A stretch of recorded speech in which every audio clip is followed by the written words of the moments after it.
Hi, everybody. It's Eve Levy, and I'm back with another exciting episode of our Inspired Jewish Woman weekly podcast. And today I have such an incredibly dear friend, Sarah Rosenberg Brown. Hi, Sarah. How you doing? Hi, Eve. I'm so excited to be here. Thank you. This was all just an excuse to spend some time with you, honestly. I love spending time with you. Whenever we spend time together, I walk away a better person. So I'm just happy to bring you to my community of women. I am thrilled to be here. And Eve, I feel the exact same way. And time with Eve all to myself. What a treat. So just for all of you that are meeting my friend Sarah for the first time. So Sarah, let's see, I met Sarah probably, I don't know, 5-6 years ago here in Portland. Sarah applied for a Momentum/JWRP trip to Israel, and we went together. I took Sarah along, and that was just the beginning of a lifetime friendship, a long life friendship, because it's not ending anytime soon. You can't get rid of me, Sarah. I love it. You can't get rid of me, Eve. No matter where you go across this globe. Yes, that's very true. Very true. It's a little bittersweet that I'm going to be moving away from Portland in the next couple months, but I know from my experiences that the friendships that are so meaningful to you will always be with you wherever you Mhm. go. So we're not going to say goodbye.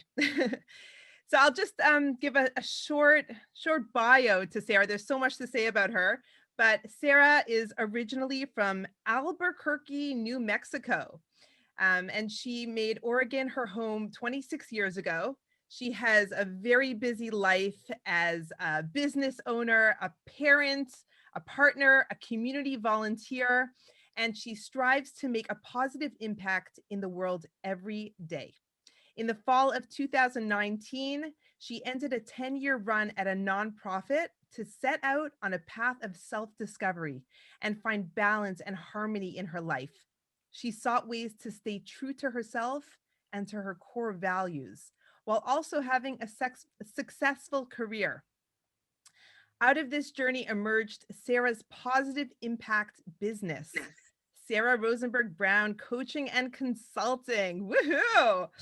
As a long life learner, Sarah draws on her varied experiences to bring dynamic approach and unique perspectives to her work as a coach, consultant, speaker, and community leader. So these days, pandemic or no pandemic, you could find Sarah with her family, working on her business, taking care of her 2 rescue mutts, gardening, painting, making bread, sewing, you name it. So welcome, Sarah, to our podcast. Thank you, Eve. It's such a pleasure, such an honor to be here. I'm so thrilled to be speaking with you today. Well, let's jump in, because Okay. the topic of today is the value of values, which is something that I have learned so much from you and from your work. You know, we as Jewish women, we put so much emphasis on our values, our value system, right? What are our values? So let's jump right in, because I know you've done extensive work in this topic. Let's start with a definition. Sure. So there are a number of different levels of values. We can understand levels of depth in Judaism, certainly. So we have community values, we have inspirational values, but really my work is within the core values. And the core values are what represent your authentic self. Values are guiding principles that become the inner compass as we navigate our lives. Hmm. It's not a strength, it's not a skill, it's not an ability, but it's really the lens from which we make decisions and the way that we move forward in our lives. Wow. And what I'm hearing is that it's the defining factor of living a conscious life, right? Like you're not just moving through life and not knowing what you're doing, but you're like kind of like in the front seat of your life, like moving through what's important to you. Yes. And often we have our values. And if we take a little bit of time, we can very quickly identify our values. They're not something that you have to search hard or work or think about.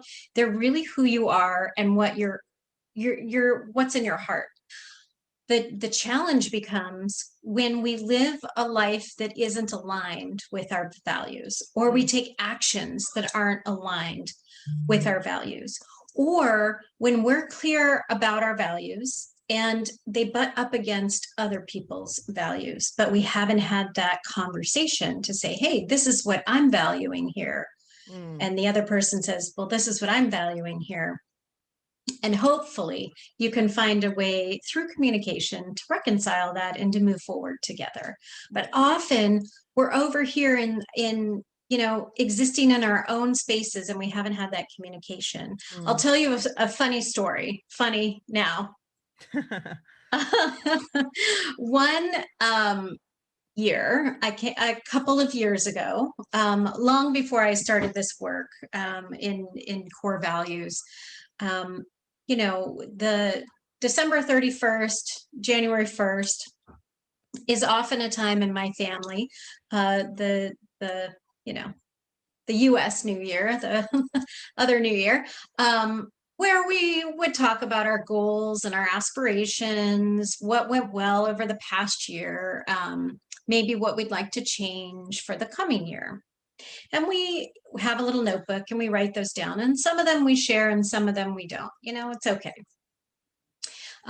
Well, what I noticed a couple of weeks into January was I was busily running around the house, cleaning and organizing, trying to keep my space the way that I thought I wanted it, sweeping up after the dogs, the kid, everything, right?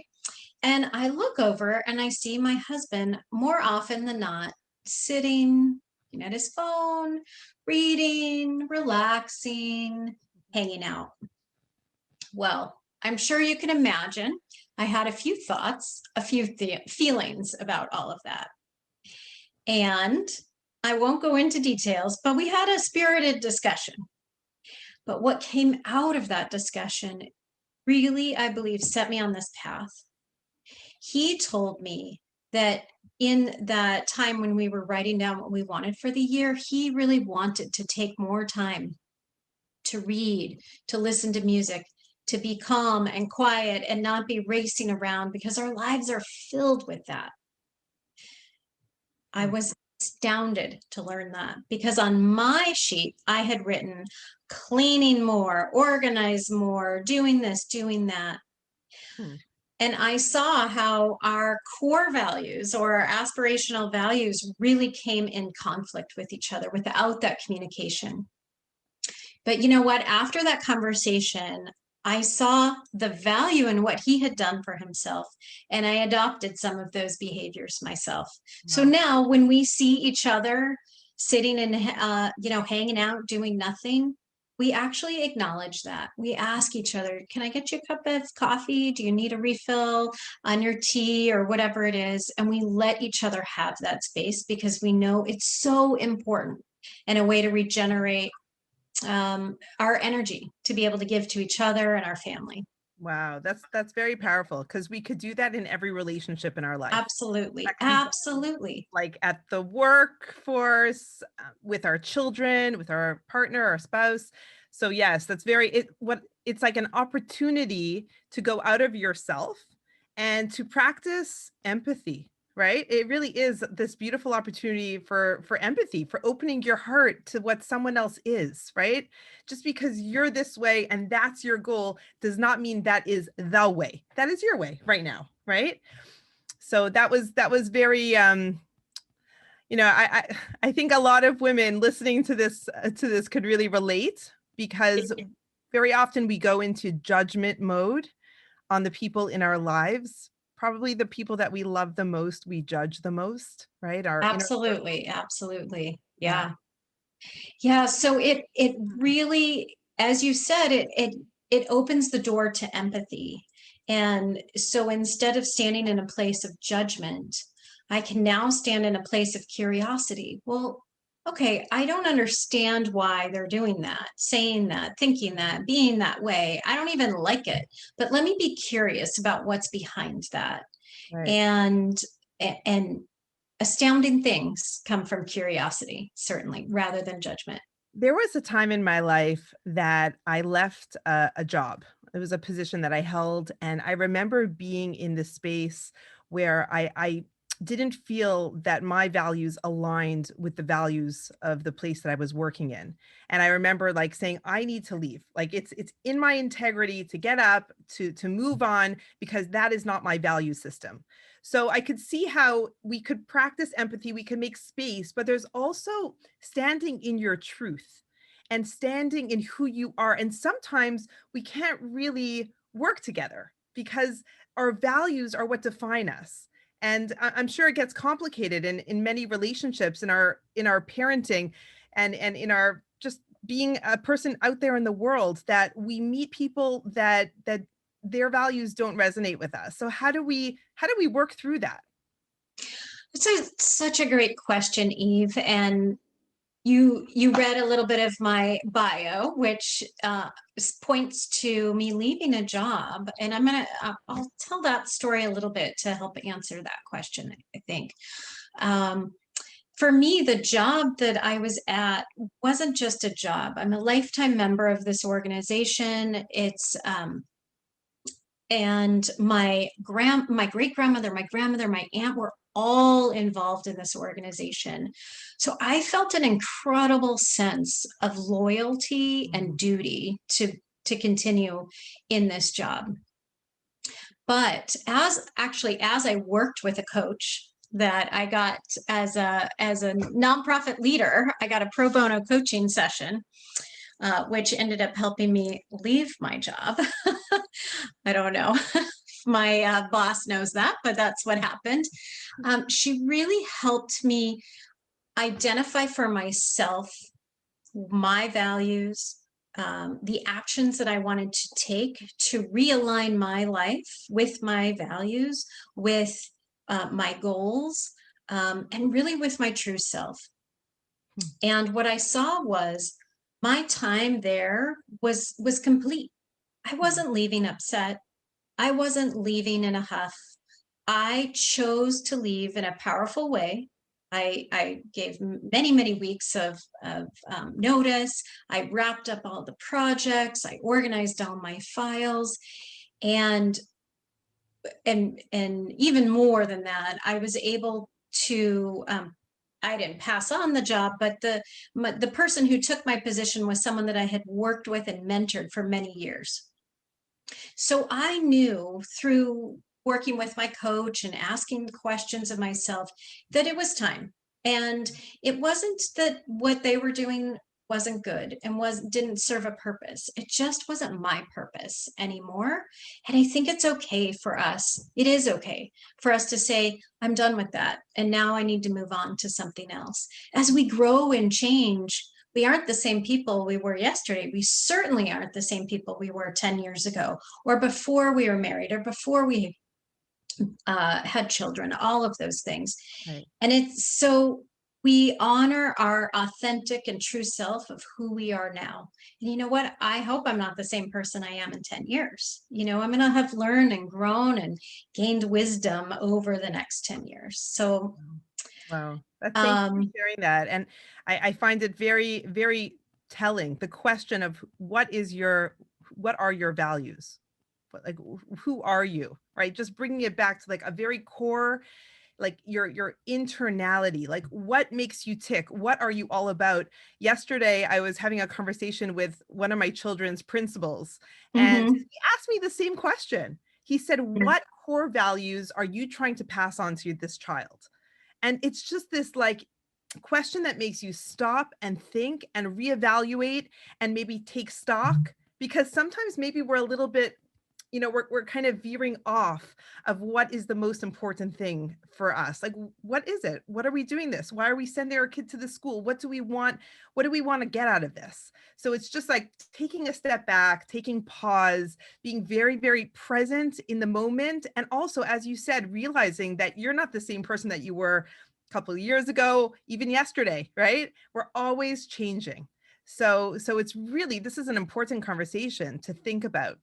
I want to shift a little bit into the work that you're doing right Yeah. now, because I have been so lucky not only to have you as a friend, but also to have you as a coach.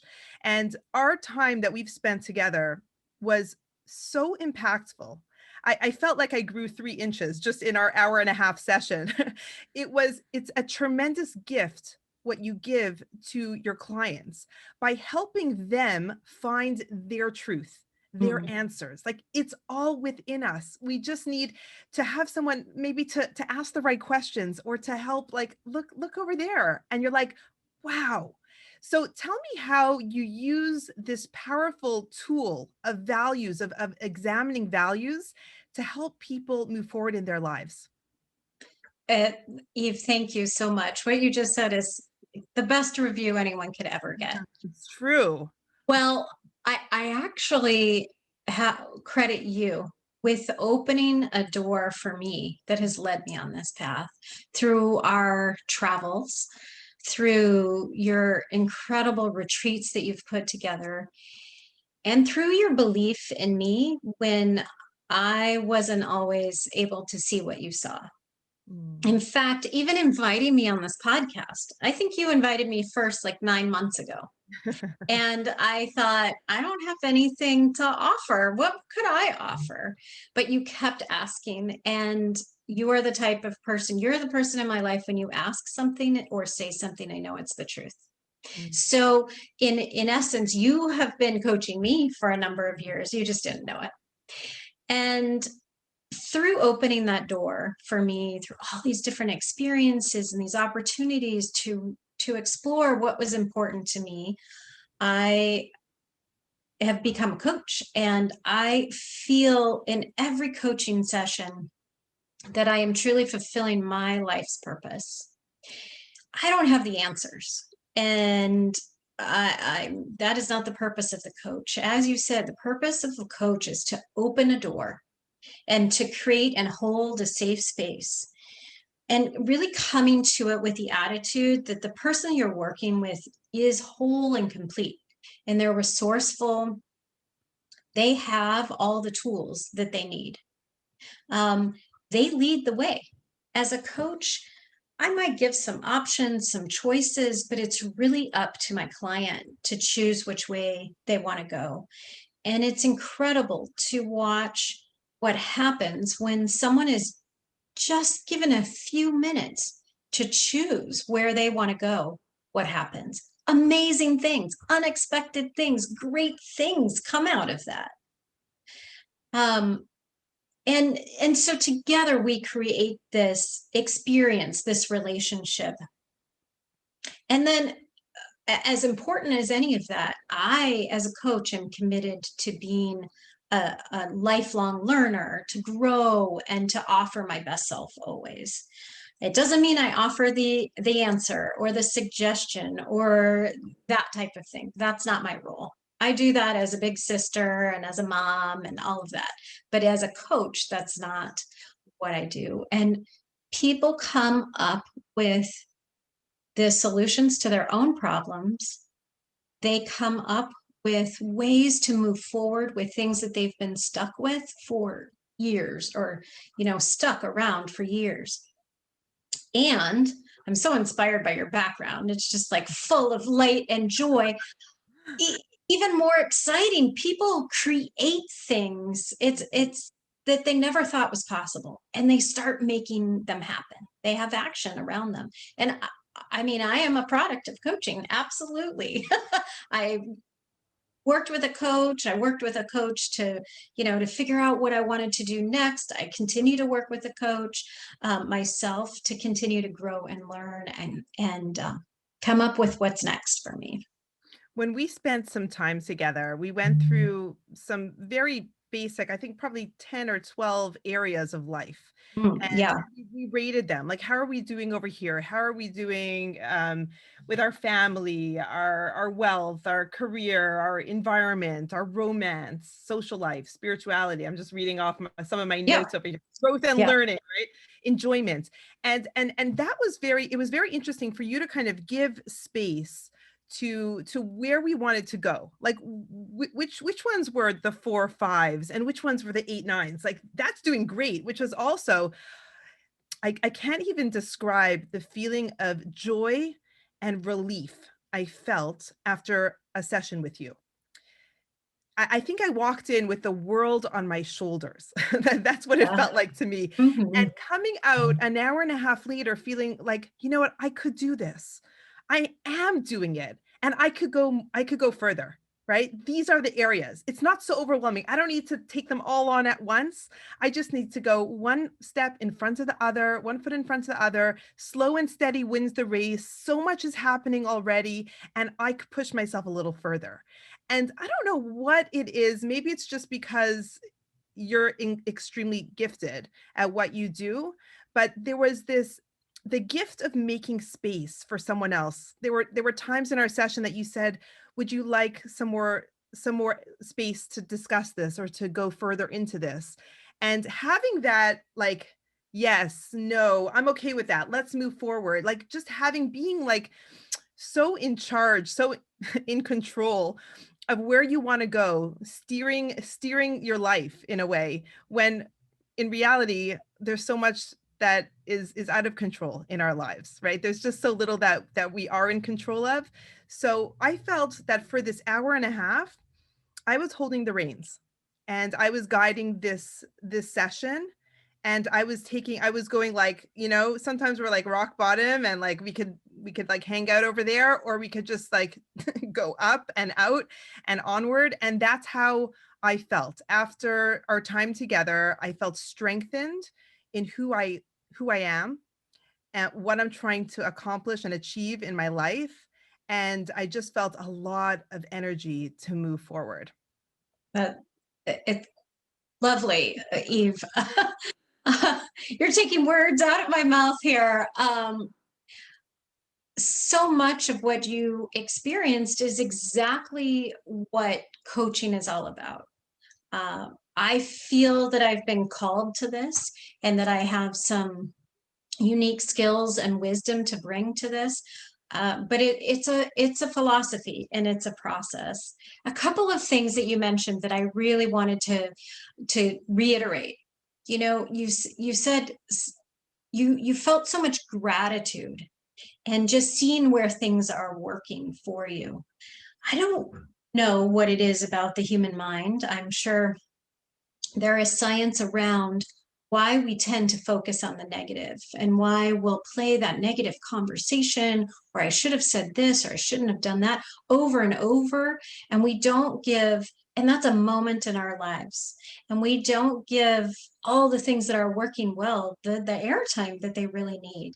And so, yes, it's an opportunity to identify not only where things are going not as great as you would want, and Mm. that you get to come up with actions, ideas, thoughts, whatever it may be, to move yourself forward in that. And I don't mean doing more. That's not what this is about, but feeling more satisfied in an area of your life, feeling more fulfilled, more gratitude, and more joy. But then it's also this opportunity to really look and say, hey, that area of my life is actually working really well. I'm killing it. This is awesome. Right. Something else you said that I personally have really had the opportunity to work with and get curious about is this idea of just moving forward. Mm. And I've said to myself, let's get inspired versus perfect. And I don't know if that resonates with you. It may resonate with someone who's listening to this, but I have been held in stasis at times or unwilling to move forward until it's perfect. And what does perfect even mean? So, what I found is through the process of coaching, that even just taking the first step on the path begins to break out of that perfection shell that you've put yourself into, and you begin to move toward freedom and joy and whatever else it is, and curiosity. And you know what? We try things. You might, along your road, along your path, you might pick up a rock and look under it and say, oh, no, thank you. Put the rock back down. Or you go along and then you pick up a rock and you find a beautiful flower that's just for you. And you decide to move forward that way. It's such an amazing experience to be able to be in this place of moving forward without being fettered by, it has to be perfect. I have to be in control. I have to know what's coming next. I literally, as I sit at my desk and coach, I look at a beautiful watercolor painting of a forest with a path, and I can't see the end of the path, and I can't see what's around the path, to remind me, we're here on this path, and we have to put some trust that when we take a first step, that it will lead us to where we need to be going. Wow. Perfect is the enemy of good, right? Like perfect is, it holds us back, right? We won't do anything. There is this paralyzing fear that if I can't do it perfectly, I can't do it. And where would we be? We definitely wouldn't be recording this right now, because even do you remember as we got on, I said, are you ready? Are you excited? Like, I just finished carpool, I'm running around, and I'm like, let's do it. Let's record. And you even said to me something like, I don't know if it's going to be perfect, but I'm like, what's perfect? There's nothing perfect except for God. God is perfect. He's whole, he's complete. We're works in progress, right? And we should be working and working until 120. So I really, there's so much to say, so much to share. How could we hear more? How could we find out more? One of my big shifts, I think, from my time working with you was going from a mindset of overwhelm, because when I came on and I'm looking at my notes now and I'm seeing so many changes I want to do. I want to get rid of stuff. I want to disconnect from my phone. I want to start packing my house and preparing for Passover. I'm overwhelmed just reading my notes. And you took me from a place of being so busy and so overwhelmed to being full. I am full. I am whole. I could do this. It's a very small shift. And as you said, it's like, take one step. Well, that first step, it starts in here. That's it. It's a shift in our minds that we can. It's there's a Hebrew, let me just think for a second. Hebrew expression, ein li koach. I have no energy. Okay. And you hear Jewish mothers this time of year especially sing that a lot. Ein li koach, ein li koach. I have no strength.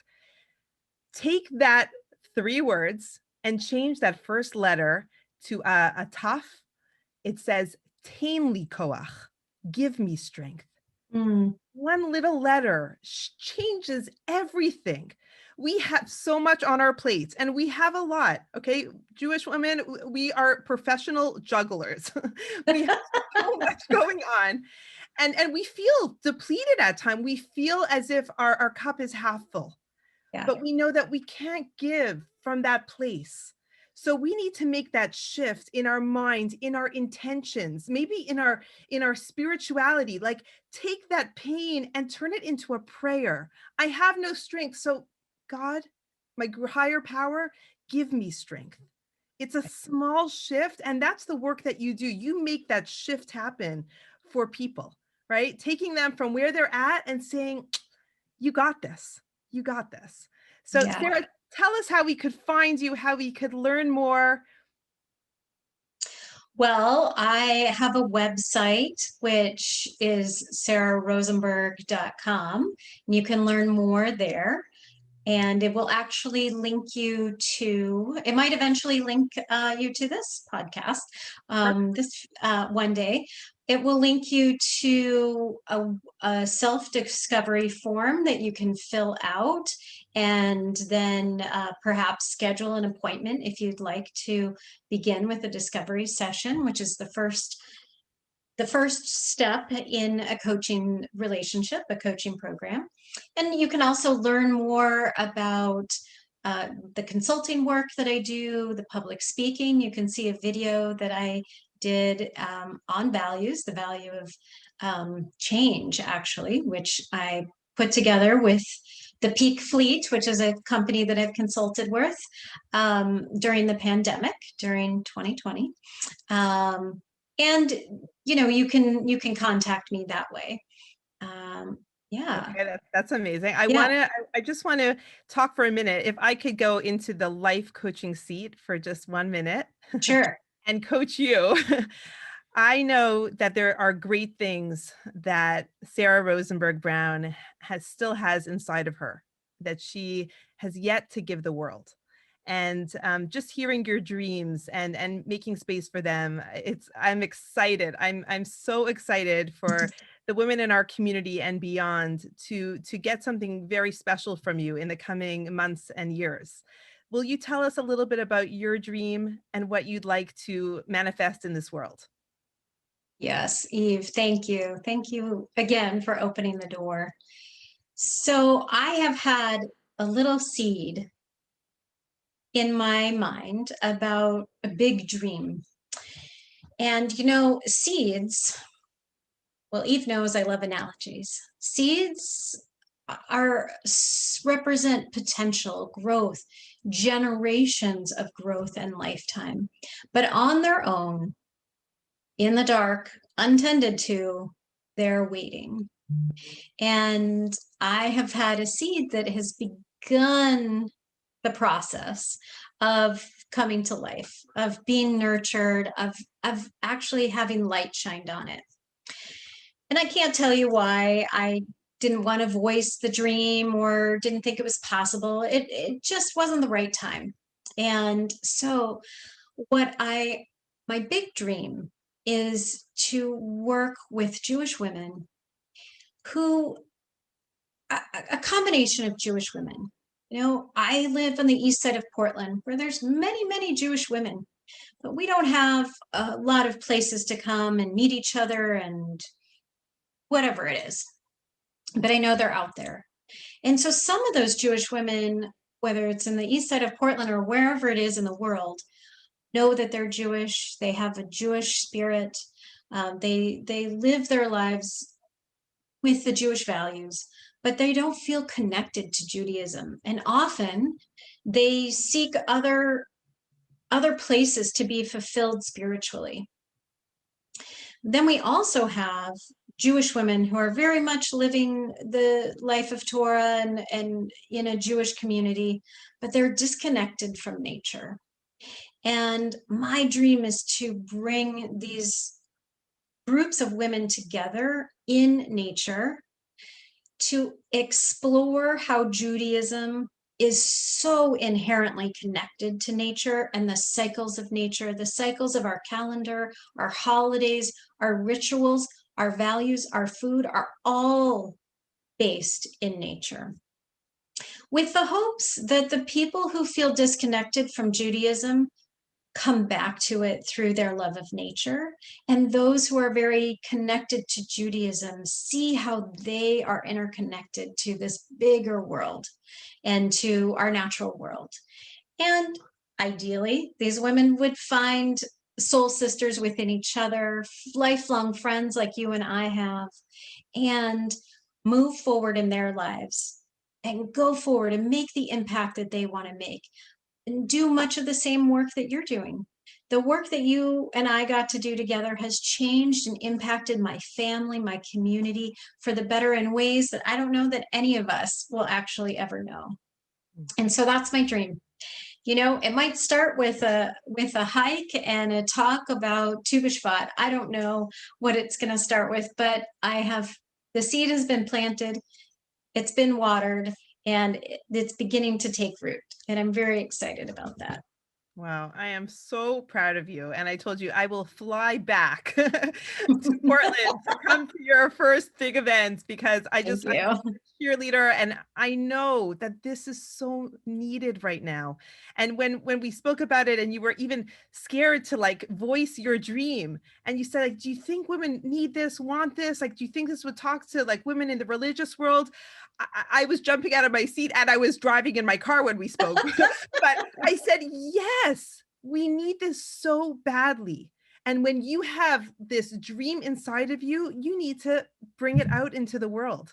So I know that I'm preaching to the choir when I talk to you, but I just want to hold your hand and walk with you as you make these incredible things happen for Jewish women around the world. I'm so proud of you. Eve, thank you. Thank you. Well, we have much work to do together, my dear. Okay, we'll take our little love fest offline over here. But just mutual love and respect, as I'm sure everyone could feel. And I think that is the foundation for any relationship, any friendship, anything real. It has to start with a lot of respect and making space and being curious. And as we said, even if people are a little different and people might have different values, it's practicing empathy and all of that stuff. So that's what we practice in, just you and I together. And it's amazing what happens when we do that and put that to action. So true, Eve. Thank you so much. It's been so much fun, So much so fun. inspiring to be here with you today. Yeah, Thank you. Thank you so, so much. And I look forward to seeing where things take off from here on. I will absolutely. put your details, your website, all of that in the comments and the show notes. And I encourage our listeners to seek you out because you have a real gift to give the world. Thank you, Eve. Thank you, Sarah. Have a great day. Bye, everyone.